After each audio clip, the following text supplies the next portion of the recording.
There's another scene as well, which I just didn't get at all.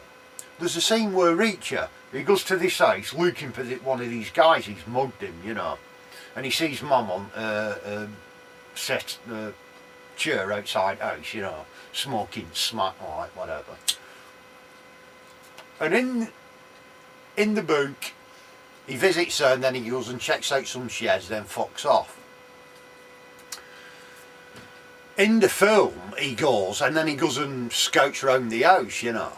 So he's there scouting round the house, you know, the various rooms and that. Next minute, bang, he gets hit on back of the head with a baseball bat, you know. Falls head first into this, into bathtub, you know. That next minute, these two guys come in with baseball bats, you know. And they obviously go for strike Reacher in bathtub, and the first guy hits something on the roof and he can't quite get the bat down, you know. Then this other guy comes in and he tries, same thing happens, bang, and he can't hit him. And then they bang into each other, and then they kind of are fighting with each other. And it's a completely bizarre sequence. And I'm sat there thinking, hold on a minute, what the fuck's going on here? You know, first of all, you know, it's like it's got to be a screenwriting rule, this, that you don't have your main guy get hit in back of the head with a fucking baseball bat. What kind of fucking bollocks is that? You know, I mean, in the books, Reacher, he's tough, he's resourceful, he's clever. Nobody sneaks up on him, you know. He can sense stuff immediately, you know. And that's one of the things that I like about the character. That he's, you know, nobody can really get the best of him, you know, physically kind of thing, you know. He's got that sixth sense. It's like this scene, innit, from Way of Dragon.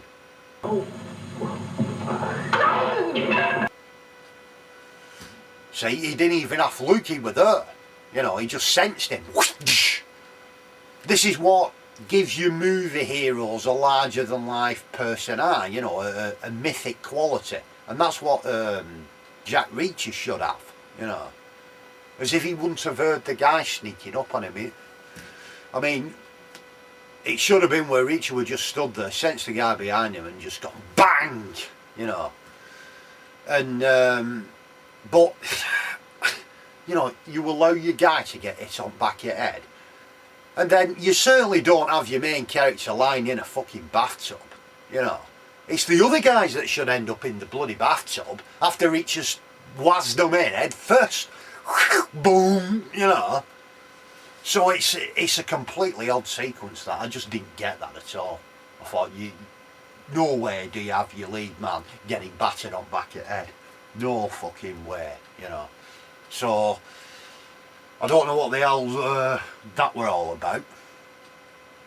And the fourth one is the ending. It's to do with the ending, right? So you've got this scene in the book where the Zek and his mates are in this like house in the middle of this massive fuck off field, you know. And because it's at night, they've got all heat cameras on the house. So if anybody comes near, they can see them on the heat cameras, yeah? The question is, how does Reacher get to the house, you know, without being seen? And what it is, it's well smart this. You've got these, like, you know, irrigation booms that they have the arm on, that they go around in a big circle, you know, watering the fields, and there's loads of these on the fields. So what Reacher does, he walks around under the boom with the rain. So he walks around in a big circle, gets to the next boom, goes on that one, then goes on that one, as he gets nearer and nearer to the house. And of course the water keeps his body heat cool, so the heat cameras on the house can't see him, yeah? Pretty clever sequence. And it works on two levels, that scene, because first of all it works on the, you know, the cleverness, the resourcefulness of the character. Because I'm reading it, I think, you clever bastard. And I never sussed that out, you know. But it also works on the suspense mode. That it's, are they going to see Reacher, are they not? And as he's getting to the house, it's a bit of a suspense thing just before he gets to the house and the climax, you know. So you've got the resourcefulness and the suspense aspect, you know. Pretty good scene, you can visualise it. And that would have been really good. Well, it is really good in the book, yeah. Not in the film at all. Why not? You know, it'd have made an excellent sequence, that. What do they use in the film? He just drives in this car in the quarry and everybody fires machine guns at it, you know. Well, I've never seen that in a movie before, you know. Yeah, let's film that sequence which we've seen millions of times, you know. But the sequence what you've never seen, I've never seen it in a movie, under irrigation booms, you know. Never seen that. No, we won't use that. Alright then. So I can't really understand that either. And the final thing is to do with the Zek, yeah. He's not in the book a lot, but he's in it more than in the film. In the film, I think he's only in it in about 2 scenes, for about 3 seconds, you know. And I think where you've got a casting coup like that and a good villain like Werner Herzog, yes, I had to bat my fingers off like, you know, you've got to make the most of it, yeah? And they don't.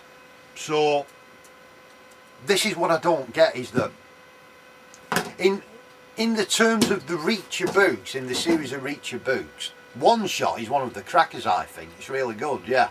It's one of the better ones. Which I presume that's why they bloody chose it, you know. But then to choose one of the better ones and take out the beginning with the sniper, the fight sequence, really it's not as good, the Zek and the ending as well, to take all them out, I mean, if they'd have been in the film would have been 20% better, you know. And I can't understand, I mean, like I said, there's always changes, but I can't understand them fundamental changes. It's kind of like bollocks, you know. Could have been a lot better, the film. But I guess this is the disadvantage if you've read the books, you know. So that's it. Overall, it was okay, but it could have been a lot better, you know. And that's what's kind of disappointing. So what I'm going to do after this review, my next one is, I'm going to do a whiz-bang tour of all Jack Reacher books, all 17 I think, and we'll see how that goes. So that's it. Hope you enjoyed it, and see you later, and keep warm.